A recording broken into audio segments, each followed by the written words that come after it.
আজকের এই কল্পকাহিনীর মুখ্য চরিত্র কিন্তু কোনো মানুষ না, একটা প্রাচীন নগর, নাম বানগড়, প্রাচীন নাম দেবকোট।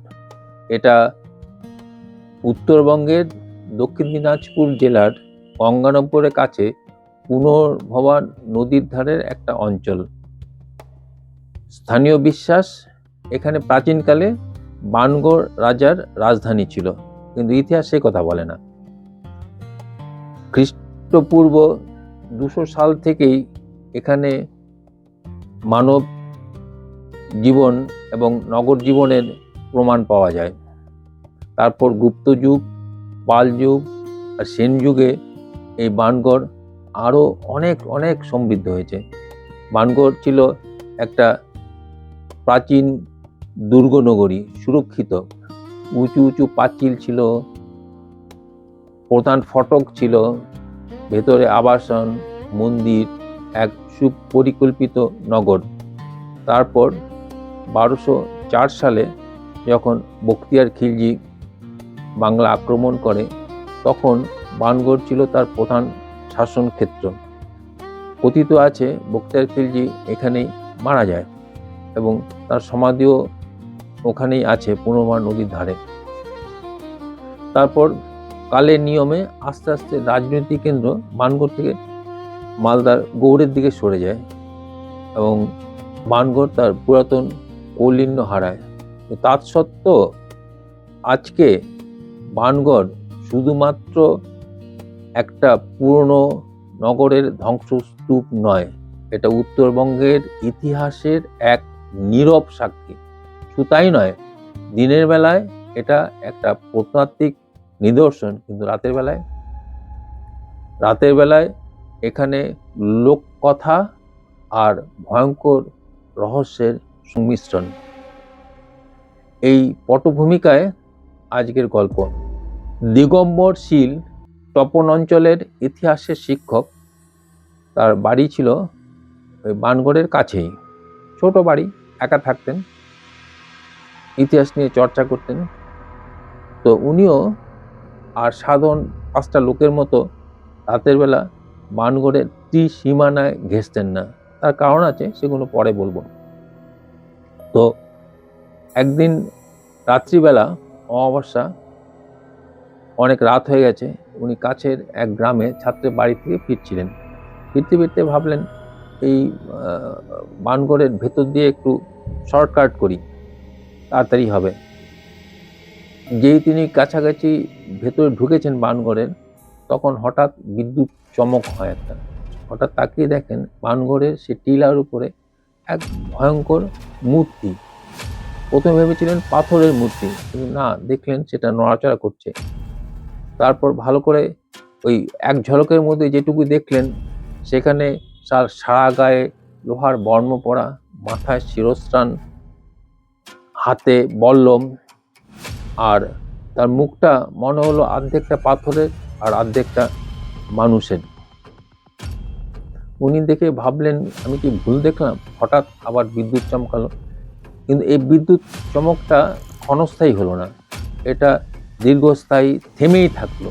আর চারদিকে আলোময় দুধের মতো সাদা, এবং তাকিয়ে দেখলেন সেই ভয়ঙ্কর মূর্তি তার দিকে লাল পুরো চোখে তাকিয়ে আছে। তখন তিনি ভয়ে সেদিকে তাকালেন। তখন সেই মূর্তির মুখ থেকে এক জলদ গম্ভীর গর্জন ভেসে আসলো। তুমি কি আমার অনুমতি নিয়ে এই শহরে প্রবেশ করেছ? আবার সে একই কথা রিপিট হলো। তুমি কি আমার অনুমতি নিয়ে এই শহরে প্রবেশ করেছ? হঠাৎ একটা আলোর ফুলকি এসে ওনার গায়ে লাগলো, উনি অজ্ঞান হয়ে গেলেন। পরদিন সকালবেলা যখন জ্ঞান ফিরল, তখন দেখলেন উনি মাটিতে শুয়ে আছেন, ধারে কাছে কিছু নেই, পাহাড়ের টিলাও ফাঁকা। দেখলেন যে পাথর চাপা দেওয়া একটা তাল পাতার একটা পুঁথি পাথর তার সামনে আছে। কৌতূহল করে সেটা নিয়ে এসে বাড়িতে নিয়ে এলেন। পুঁথিটাকে পাথর চাপা দিয়ে টেবিলের উপরে চারপাশে পাথরের চাপা দিয়ে মেলে ধরলেন। ভেতরে কিছু নেই, সাদা, ওইভাবে রেখে দিলেন। পরের দিন আবার দেখলেন যে সেই সাদা তাল পাতার কাগজের উপরে সীমানা আঁকা হয়ে গেছে। উনি ভাবলেন আমি কি কালকে এটা দেখেছিলাম, মনে করতে পারলেন না। তার পরের দিন আবার দেখলেন যে সীমানার ভেতরে ছোট ছোট বাড়িঘর দেখা যাচ্ছে, রাস্তা, আবাসন। এরকম করতে করতে প্রত্যেক দিনই নতুন নতুন সংযোজন হতে থাকে, নতুন রাস্তা, নতুন বাড়ি, নতুন মন্দির। এইভাবে 10 দিনের মাথায় পূর্ণাঙ্গ মানচিত্রের রূপ নিল একটা শহরের। তো উনি কিছু বুঝতে পারছেন না। তার পরের দিন থেকে হঠাৎ দেখলেন যে মানচিত্রে এক কোণায় একটা ছোট্ট মূর্তি, ভালো আবছা আবছা। ক্রমে যত দিন যেতে থাকলো, একদিন দুদিন, মূর্তিটা আস্তে আস্তে বড় হচ্ছে আর কাছে এগিয়ে আসছে। এরকম করতে করতে আবার সেই এক অমাবস্যা রাত্রে উনি দেখলেন সেই মূর্তি অনেক প্রকাণ্ড হয়ে তার সামনে দাঁড়িয়ে আছে, এবং সেই উনি যাকে দেখেছিলেন স্তূপের টিলার উপরে, উনি বুঝলেন এই সেই মূর্তি। সে ক্রূর দৃষ্টিতে তার দিকে বলেছে, তাকিয়ে থাকলো। উনি ভয়ে ভয়ে জিজ্ঞেস করলেন, আপনি কে? বলেন, আমি আমি বান্দু বান্দু এই শহরে শহরে শহরে তুমি এই শহরে কেন প্রবেশ করেছো? তার সেই বজ্র কণ্ঠ রিন রিন করে সমস্ত স্থানীয় সমস্ত জায়গায় ছড়িয়ে পড়লো, আর সব লোক শুনলো সেটা। ভয় ভয়ে কেউ ঘর থেকে বেরোলো না।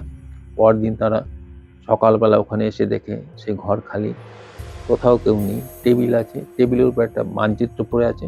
মানচিত্রে এক জায়গায় একটা লাল দাগ দেওয়া, সেখানে লেখা আছে এই জায়গায় একজন অবাঞ্ছিত অনুপ্রবেশকারীকে গুপ্ত কুঠুরিতে আটকে রাখা হয়েছে। ওরা কিছু বুঝলো না, সেটা ম্যাপটা নিয়ে কি করবে।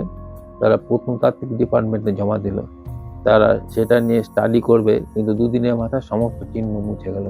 আবার সেই সাদা তালপাতার কাগজ।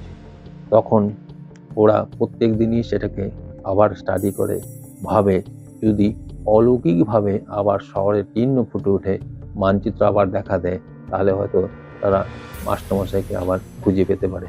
নমস্কার।